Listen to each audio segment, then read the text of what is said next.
नमस्कार, आप सभी का स्वागत है खबरें आज तक में। तो आइए आज हम आपको लेकर चलते हैं देश और दुनिया की कुछ तमाम बड़ी खबरों की ओर। चीन में नए वायरस के फैलने को लेकर समय से दीजिए जानकारी। भारत ने विश्व स्वास्थ्य संगठन से की गुजारिश। भारतीय स्वास्थ्य मंत्रालय ने चीन में बढ़ते श्वसन रोगों को देखते हुए निगरानी बढ़ाई है। डब्ल्यूएचओ को ताजा जानकारी देने के लिए कहा गया है। संयुक्त निगरानी समूह की बैठक हुई। विशेषज्ञों ने बताया कि यह वृद्धि मौसमी फ्लू का परिणाम है। भारत ने तैयारी की है और जरूरी व्यवस्था की है। जांच के लिए अगर मोबाइल लैपटॉप जैसे डिवाइस जब्त हुए तो प्राइवेट चैट नहीं देख पाएंगी एजेंसियां। सरकार बना रही नियम। केंद्र सरकार जांच एजेंसियों के लिए दिशा निर्देश तैयार कर रही है ताकि डिजिटल दस्तावेजों की जब्ती और प्रबंधन सही तरीके से हो। सुप्रीम कोर्ट ने हाल ही में सेंटियागो मार्टिन के मामले में प्राइवेट चैट को जब्ती से बाहर रखने का संकेत दिया। अमेजन ने भी ईडी की मांग को चुनौती दी है। एलएसी के पास एक और एयरबेस, दुनिया के सबसे ऊंचे एयरफील्ड में से एक, जहां से फाइटर जेट उड़ान भर सकेंगे। लद्दाख में न्योमा एडवांस लैंडिंग ग्राउंड को अपग्रेड कर तीसरा एयरफील्ड बनाया गया है, जिसमें एयरफोर्स ने ट्रायल शुरू किए हैं। 13,700 फीट की ऊंचाई पर स्थित यह एयरफील्ड दुनिया के सबसे ऊंचे एयरफील्ड में से एक है और 200 करोड़ रुपए की लागत से इसे तैयार किया गया है। एनडीए, ओटीए, एसीसी, 12वीं से ग्रेजुएशन तक इंडियन आर्मी में शामिल होने के कई मौके। इंडियन आर्मी के अधिकारी बनने के कई रास्ते हैं, जिससे नेशनल डिफेंस एकेडमी और ऑफिसर्स ट्रेनिंग एकेडमी। 12वीं या ग्रेजुएशन के बाद युवाओं को विभिन्न स्कीमों के माध्यम से चयनित किया जा सकता है। शॉर्ट सर्विस कमीशन भी एक विकल्प है, जिसे युवा 10 साल के लिए सेवा दे सकते हैं। क्या अंतरिक्ष गिरी रिंग के लिए केनिया ने मांगा इसरो से मुआवजा। पड़ताल में झूठा निकला यूजर्स का दावा। केनिया में 500 किलोग्राम वजनी एक अंतरिक्ष वस्तु गिरने से हड़कंप मच गया। सोशल मीडिया पर अफवाहें उड़ रही हैं कि भारत के इसरो का मलबा है और केनिया भारत से मुआवजा मांग रहा है, लेकिन केनिया की अंतरिक्ष एजेंसी ने इन खबरों को गलत बताया है और कहा कि वो अभी भी इस घटना की जांच कर रहे हैं।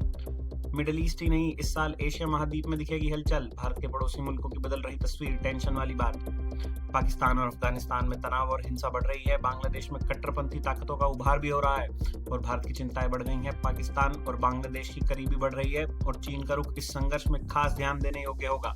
भारतीय क्षेत्रीय स्थिरता और शांति का समर्थन कर रहा है। क्या समंदर में 15 लाख किलोमीटर लंबी सबमरीन केबल काट रहा है चीन। हाइब्रिड वॉर से टेंशन में भारत अमेरिका। हमारी धरती के महासागरों की तलहटी में लहरों के नीचे लगभग 15 लाख किलोमीटर लंबी सबमरीन फाइबर ऑप्टिकल केबल है। दुनिया में ज्यादातर लोगों की नजर में नए आने वाली ये केबल पूरे वैश्विक इंटरनेट और हमारे आधुनिक सूचना युग का आधार है। आंदोलन पर बैठे किसानों को सुप्रीम कोर्ट के पैनल से परहेज क्यों, जाने कमेटी ने क्या सुझाव और समाधान दिए थे। पंजाब हरियाणा की शंभू और खनौरी बॉर्डर पर जारी किसान आंदोलन के मद्देनजर सुप्रीम कोर्ट की ओर से गठित हाई लेवल कमेटी और किसान नेताओं के बीच गतिरोध बना हुआ है। संयुक्त किसान मोर्चा और भारतीय किसान यूनियन ने कमेटी से मुलाकात से इनकार कर दिया है। कमेटी किसानों की मांगों पर विचार और समाधान के लिए बनाई गई है। पीएम मोदी ने किया नमो भारत कॉरिडोर के दिल्ली रूट का उद्घाटन। प्रधानमंत्री नरेंद्र मोदी ने दिल्ली मेरठ नमो भारत कॉरिडोर के 13 किलोमीटर लंबे हिस्से का उद्घाटन किया। पीएम मोदी ने स्कूली छात्रों के साथ रेल मेट्रो में सफर किया। आईआईटी मद्रास के छात्रों को राहुल ने बताया कांग्रेस और बीजेपी में क्या है अंतर। राहुल गांधी ने आईआईटी मद्रास के छात्रों के साथ बातचीत में कांग्रेस और भाजपा के बीच अंतर की चर्चा की। उन्होंने कहा कि कांग्रेस निष्पक्ष संसाधन वितरण और समावेशी विकास को प्राथमिकता देती है, जबकि भाजपा आक्रामक विकास और ट्रिकल डाउन दृष्टिकोण अपनाती है। उन्होंने शिक्षा प्रणाली में सुधार लाने की आवश्यकता पर भी जोर दिया। जाति के नाम पर जहर उगलने की कोशिश। पीएम मोदी ने बिना नाम लिए राहुल गांधी पर बोला हमला। प्रधानमंत्री नरेंद्र मोदी ने नई दिल्ली में ग्राम भारत महोत्सव में गांवों की शांति और सौहार्द बनाने पर जोर दिया। उन्होंने जाति के नाम पर समाज में जहर घोलने की कोशिशों के खिलाफ चेतावनी दी। डिफेंस प्रोडक्शन और हथियारों के एक्सपोर्ट में छुई नई ऊंचाई। अब क्षमता बढ़ाने पर जोर। 2025 में एयरफोर्स पर खास फोकस। रक्षा मंत्रालय 2025 में सशस्त्र बलों की क्षमता बढ़ाने पर ध्यान केंद्रित करेगा। नए अनुबंध हस्ताक्षरित होंगे और कई बड़े उपकरण प्रारंभ किए जाएंगे। 2024 में घरेलू उत्पादन और निर्यात में रिकॉर्ड वृद्धि हुई। महत्वपूर्ण सौदों और निजी क्षेत्र के निवेश से रक्षा उत्पादन में बढ़ोतरी हुई है, जो 2025 में जारी रहेगी। दिल्ली में प्रधानमंत्री की रैली के बाद केजरीवाल ने बीजेपी पर किया पलटवार। प्रधानमंत्री नरेंद्र मोदी ने रविवार को एक बार फिर दिल्ली वालों को कई सौगातें दी। इस दौरान रैली करते हुए दिल्ली की आम आदमी पार्टी सरकार को उन्होंने आपदा करार देते हुए अटैक किए। पीएम मोदी के आरोपों का जवाब देने के लिए आम आदमी पार्टी मुखिया केजरीवाल ने प्रेस कॉन्फ्रेंस की। इस दौरान उन्होंने केंद्र सरकार पर दिल्ली के विकास कार्यों को रोकने का आरोप लगाया। एलोन मस्क के लिए बड़ा सेटबैक, सरकार रोक सकती है स्टारलिंक की भारत में एंट्री। स्टारलिंक को भारत में लॉन्च होने में देरी हो रही है। अंडमान निकोबार में एक ड्रग तस्कर के पास स्टारलिंक डिवाइस मिलने के बाद सरकार ने स्टारलिंक की सुरक्षा और गोपनीयता नीतियों पर सवाल उठाए हैं। स्टारलिंक ने ग्राहक की जानकारी देने से इनकार कर दिया है, जिससे सरकार चिंतित है। इससे भारत में स्टारलिंक की शुरुआत में देरी हो सकती है। टाटा ने मारुति के 40 साल के रिकॉर्ड को किया चकनाचूर। वैगनआर को पछाड़ पंच बनी 2024 की नंबर 1 कार। बीते साल यानी 2024 की टॉप 5 कारों में टाटा पंच पहले नंबर पर है और इसने मारुति सुजुकी वैगनआर को पछाड़कर यह उपलब्धि हासिल की। आपको जानकर हैरानी होगी कि बीते 40 साल में पहली बार ऐसा हुआ है कि मारुति की कार पहले नंबर पर नहीं है। भारत की हार से भड़के सुनील गावस्कर। सिडनी में भारतीय टीम की ऑस्ट्रेलिया से 6 विकेट की हार पर सुनील गावस्कर ने नाराजगी जताई। ऑस्ट्रेलिया ने 3-1 से सीरीज जीतकर बॉर्डर गावस्कर ट्रॉफी पर कब्जा जमा लिया है।